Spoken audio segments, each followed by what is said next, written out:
5 Golden Steps when starting a business or looking to start a business for free. This is one of the best advice videos for business owners, people wanting to start a business and everything to do with entrepreneurship. I will be giving lots of tips that I have compiled and actually works in 2021 and beyond. Please hit the subscribe button if you would like to be notified when I release a new video. And please give me a like to help with the YouTube algorithm so more people that are interested in entrepreneurship and business can be informed for free. Once we hit 100K views, we will give away a free gift. I will be adding links to our website for amazing business tools that will help you reach great success in future videos. Let's start with the tips. Number 1. Choose the right niche. Identify your hobbies and interests. It's possible you've already done this. If you haven't already, establish a list of 10 topical interests and passion areas. Business isn't simple, and it will put you to the test at some point. If you're working in a field that you don't enjoy, your chances of quitting are much higher. Especially if you're a first-time business owner, this does not imply that you must discover the ideal match. If you are enthusiastic about a particular component of the business, you will remain with it. If you don't care about the subject, you might not be able to find the motivation to keep on. Here are some questions to assist you figure out your hobbies and passions. What do you like to do with your spare time? When you're not doing it, what do you look forward to doing? What periodicals do you read on a regular basis? What are your favorite subjects to study? What organizations or clubs do you belong to? Make a list of problems that you can fix. Investigate your competitors. Determine how profitable your specialty is. Put your concept to the test. Start building a full-fledged website once you've proven the potential of a niche. To increase your earnings and scale up, you'll need to learn how to start a blog and drive more traffic to your site. However, keep in mind that discovering a niche isn't always a straightforward procedure. You'll want to get started on your assignment, but if you get caught in the planning stage, you'll never get around to it. As an entrepreneur, you must learn how to establish a business. Let's move to number 2 without wasting any time. Once you have your niche, number 2 is what will make your business thrive.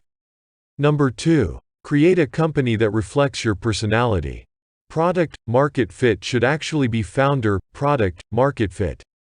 In essence, this means that no one else could operate that company better than you. Starting a business that matches your particular abilities, experiences, and personality is ideal. This is more than just following your passion, it's also about doing what you're meant to do. How can you use your business to make a positive difference in the world? You may leave a lasting legacy while having an effect on the world by doing something that only you can do. To summarize this business advice, only you have the ability to create a business. Number 3. Pay attention to employee morale. The best boss I've ever had once told me that making her staff happy was the key to having a productive team.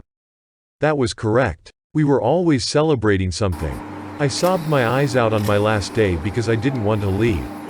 I only left because I realized I needed to leave my part-time university job in order to obtain more valuable marketing experience. I worked in that position for 8 years and am still in contact with all of my coworkers. Employee morale has that kind of long-term impact.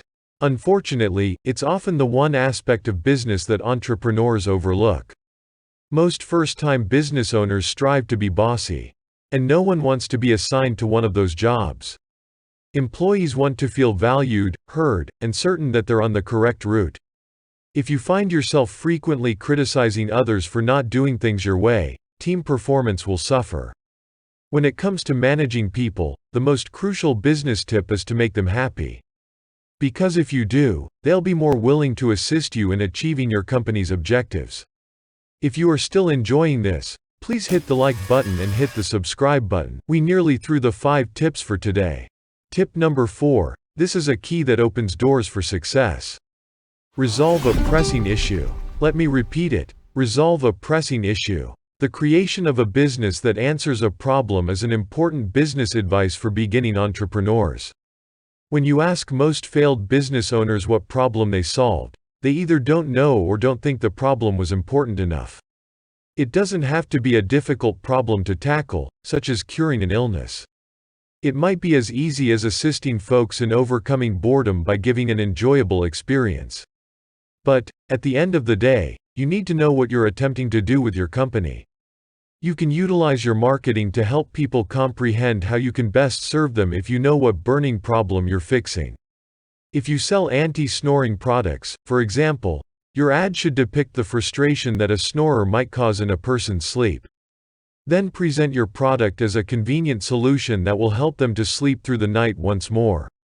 The last tip for today is number 5. Keep an eye on what your competitors are doing. Very important to stay on top of your game. Business may be a cutthroat environment. Your rivals will always want to bring you down so that they can keep their position at the top.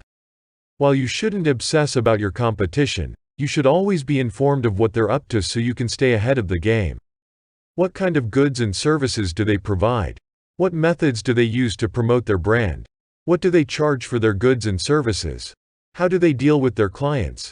You must learn every last detail in the early stages of the competition so that you can participate effectively. If you discover that they have a fantastic product but poor customer service, you can place a greater emphasis on client relations. The idea is to figure out what their biggest flaws are and turn them into strengths while still offering a diverse range of services and goods to your clients. However, don't get too caught up in the day-to-day activities of your competitors. Customers and workers should be the focus of your obsession. You're golden if you can make those two groups satisfied. I hope everyone found value in the video and stay tuned to some more great advice, tips and free giveaways. Thank you for taking time out to get some value tips to improve everyone's future. If you have forgotten to hit the subscribe button and give a like, please do it now.